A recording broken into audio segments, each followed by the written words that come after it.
Fala pessoal, beleza? Quer saber como utilizar laços de repetição em C++? Então assista esse vídeo e aprenda como trabalhar com laços de repetição for.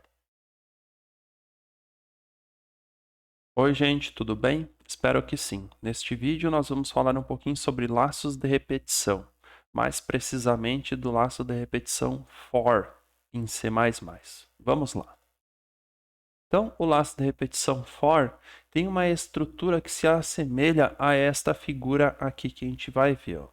Tu vais ter o início do laço, né, a abertura do laço, e aí nessa abertura do laço você vai ter algumas condições, né, que serão estabelecidas, e aí então tu terá mais adiante lá o fechamento deste laço de repetição. Tudo que tiver de código, né, o bloco de comandos que estiver localizado no interior deste laço estará sujeito a ser realizado, né, N vezes tantas quantas forem as iterações deste laço, ou seja, tantas quantas forem as execuções que este laço aqui realizará, certo? Então, basicamente é isso. Uma abertura, né, uma condição aqui de funcionamento, mais adiante lá o fechamento, né, do escopo deste laço e no interior aquele bloco de comandos que será realizado, né, estará sujeito a ser executado, né, N vezes, sendo N o número de iterações deste laço. A sintaxe, né, do comando for, do laço de repetição for, é como esta aqui que a gente está vendo na tela. Vai ser a palavra reservada, né, for, e aí entre parênteses nós teremos três informações: a condição inicial, ponto e vírgula, a condição de execução, ponto e vírgula, e o passo, certo? E aí o laço for vai ter um escopo, né? O escopo inicia com chaves abrindo e encerra, né, com chaves fechando. Tudo que tiver aqui nesse interior é o bloco de comandos que será executado N vezes, né, sendo N o número de iterações deste laço. Condição inicial é autoexplicativo, né? É como que a gente vai definir o início, né, da execução desse laço. Condição de execução é o seguinte: é a condição que, quando for alcançada, representará o encerramento do laço. Então, enquanto esta condição não for alcançada, né, ou melhor, enquanto ela estiver satisfeita, o laço será iterado aqui, ok? E o passo literalmente, né? Qual é o tamanho da mudança, né, que ocorrerá a cada iteração, do ponto de vista de variáveis, né, de controle de execução deste laço. Para deixar mais claro, nós temos aqui um exemplo, né, de laço de repetição do tipo for. Nós temos aqui em cima um comando console output que diz o seguinte, ó, imprime na tela esta informação aqui. Então, beleza, até aqui tranquilo, né? Aí na sequência aqui nós temos um laço de repetição for. Olha só o que nós temos aqui dentro. Nós temos aux igual a 0. Essa aqui é a condição inicial, né? Então, este laço de repetição inicia definindo aux igual a 0, ok? Aqui nós temos a condição de execução, né? Ou seja, execute este laço enquanto aux for menor ou igual a 10. Então, enquanto esta condição for satisfeita, o laço continuará sendo iterado, executado, certo? E qual é o passo deste laço? É este aqui, aux mais mais.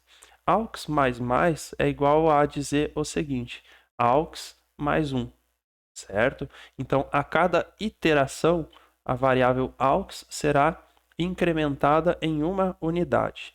Ou seja, ela inicia o laço valendo 0 e a cada execução ela será acrescida de uma unidade. Então, inicia valendo 0, executa uma vez, passou a valer 1. Executa outra vez, passou a valer 2. E assim sucessivamente, correto? E aí este laço então será executado até que aux atinja, né, enquanto AUX for menor ou igual a 10. Então, enquanto essa condição aqui for satisfeita, ou seja, enquanto AUX for menor ou igual a 10, esse laço continuará sendo executado. Somente quando AUX for 11, por exemplo, é que este laço então será interrompido, certo? Então, enquanto isso aqui for verdade, o laço será iterado e esta mensagem aqui na tela será impressa. Aqui nós temos mais um exemplo. Aqui nós temos outro exemplo de laço for, certo? Só que agora, olha só, nós temos o laço for com o escopo aqui definido. Dentro do laço for, este comando aqui que a gente pode ver na tela, certo? E aí aqui dentro nós temos a condição inicial, AUX igual a 0, ok? A condição de execução, né? Então, enquanto AUX for menor ou igual a 10, execute este laço, certo? Mas aqui nós temos o passo, ó.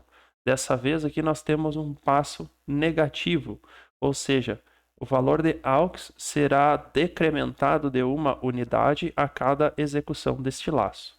Então, AUX inicia valendo 0, executou uma vez, vale menos 1. Executou outra vez, vale menos 2. Por que vai diminuindo?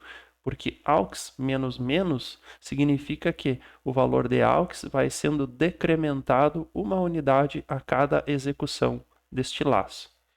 Ok? Então aqui fica um desafio aí, né, para você. Você conseguiu perceber que este laço de repetição, na forma como ele está estabelecido, ele será um laço de repetição que nunca vai parar? Ele vai entrar num looping infinito? Pois bem, ó, a variável AUX inicia valendo 0. Enquanto ela for menor ou igual a 10, continuará sendo executada e o AUX será decrementado de uma unidade a cada execução. Então, se ele começa valendo 0, na próxima vez ele vai valer menos 1, na próxima menos 2, menos 3, menos 4, menos 5, ele sempre vai ser menor ou igual a 10, do jeito que está. E, portanto, esse laço de repetição ele não vai terminar nunca. Confere? Então, da forma como está, esse laço da repetição é um laço infinito. Ele não vai parar nunca. Nosso programa ficaria preso eternamente neste laço de repetição aqui. Logicamente, né, que nós deveríamos, então, rever, né, a condição aqui de execução, ou então a gente repensar aqui o valor inicial, ou então mudar o passo. O fato é que é possível sim nós trabalharmos com um passo negativo, né, usando AUX menos menos, por exemplo. E é isso que a gente vê aqui no realce aqui na tela. Agora nós temos aqui um exercício, né, que nos permite aí colocar em prática isso que a gente acabou de ver. Desenvolva um programa capaz de calcular a soma e a média dos números inteiros desde 1 até 10. A soma e a média. Então vamos lá na nossa IDE. Vou pegar aqui um algoritmo, ou melhor, um arquivo fonte, e vamos tentar resolver aí este exercício. Então vamos lá, include IOStream, declara o namespace, a função principal, o escopo da função principal e o return 0. Eu já vou colocar para salvar, para a gente não correr o risco de perder, né, esse código aqui em caso de algum problema. Esse aqui vai ser o algoritmo set soma e média .cpp. Ok, temos aqui o nosso esqueleto, né, a base do nosso algoritmo.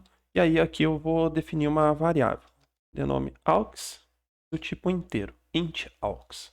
Ok, um laço de repetição, como a gente acabou de ver, né, ele vai começar com a palavra reservada for, e aí vai ter um escopo. Dessa forma aqui, como vocês podem perceber. Aqui dentro do laço de repetição, eu vou definir a condição inicial. A condição inicial é AUX igual a 0, certo? A condição de execução vai ser o seguinte: enquanto AUX for menor ou igual a 10, eu quero que repita esse laço de repetição aqui, que seja executado, né, o conteúdo desse laço de repetição. E qual é o tamanho do passo?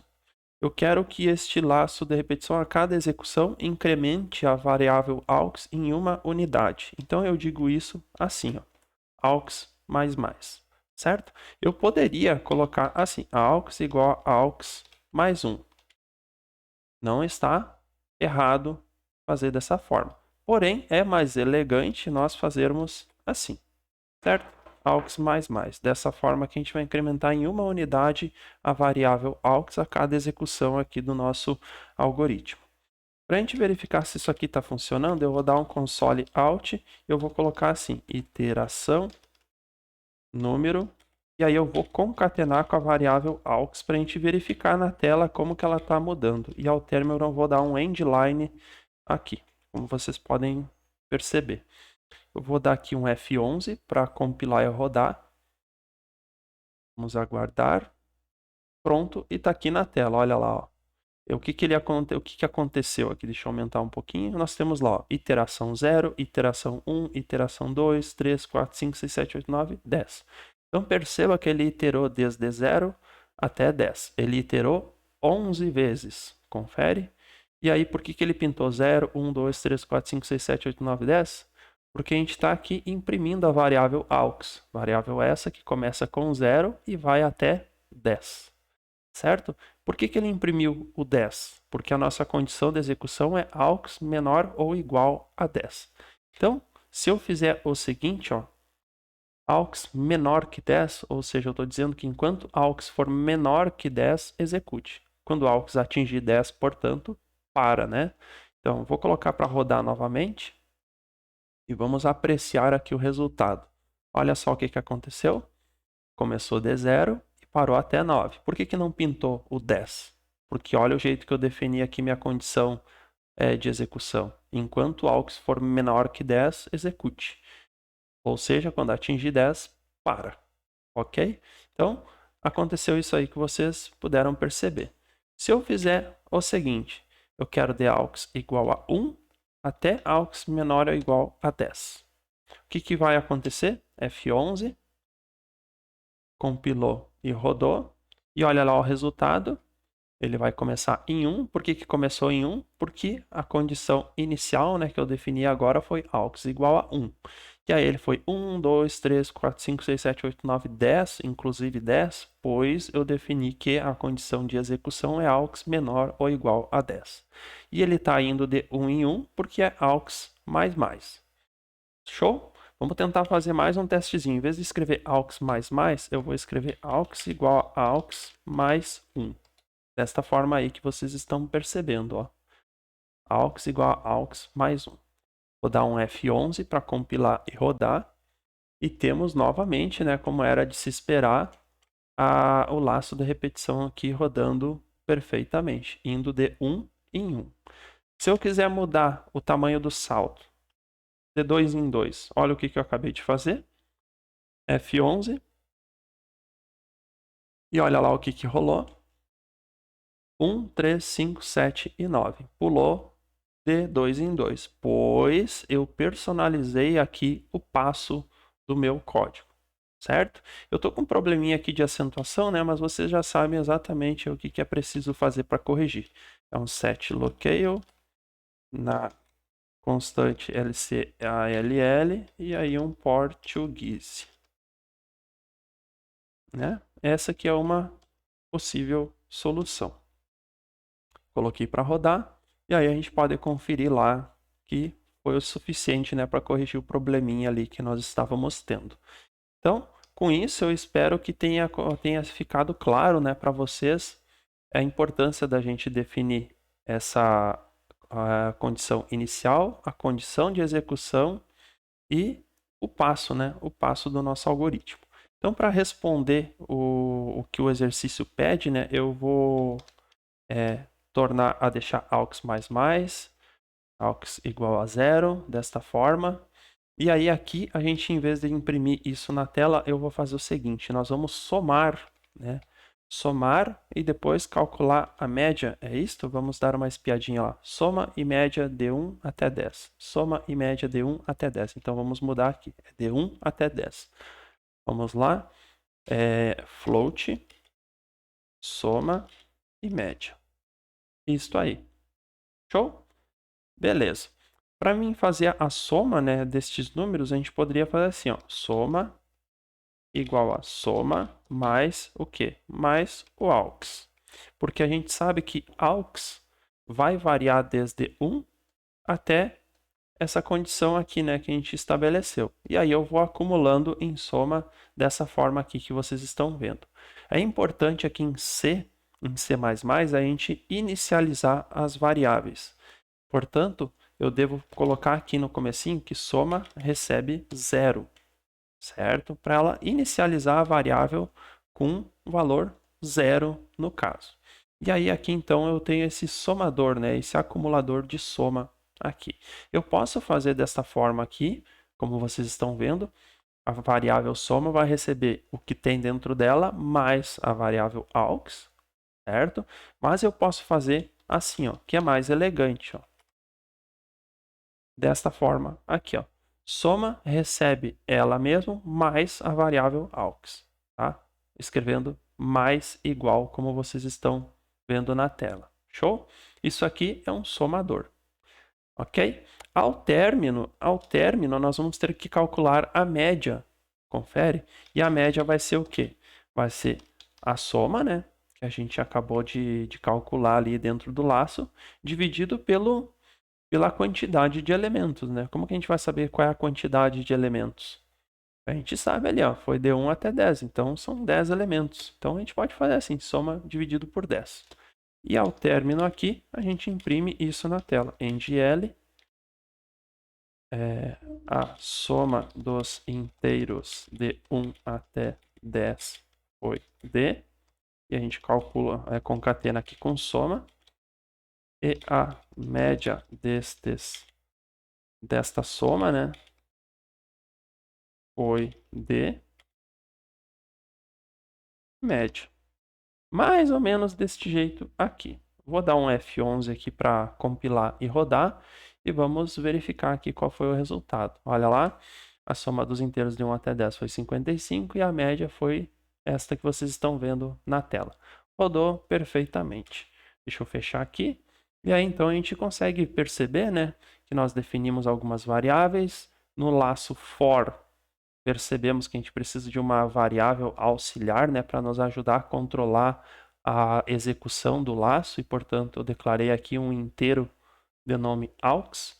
E aí aqui para calcular o somatório, né, eu usei aqui uma variável soma, né, e aí eu fiz esse método aqui para fazer esse somatório, entende? Eu poderia, como eu coloquei para vocês, né, poderia ter feito desta forma aqui, soma igual a soma mais aux. Poderia ter feito assim, certo? Mas em C++ a gente tem essa possibilidade de escrever desta forma aí que vocês estão vendo. Então vocês acabam de conhecer, né, essa maneira aqui de escrever somatórios. A gente viu essa maneira aqui também de fazer incremento de uma unidade em uma variável, certo? E aos pouquinhos a gente vai desenvolvendo, né, mais habilidades aí com relação ao desenvolvimento de programas, né, em C++. Certinho? Então, obrigado por quem assistiu este vídeo até aqui e até a próxima.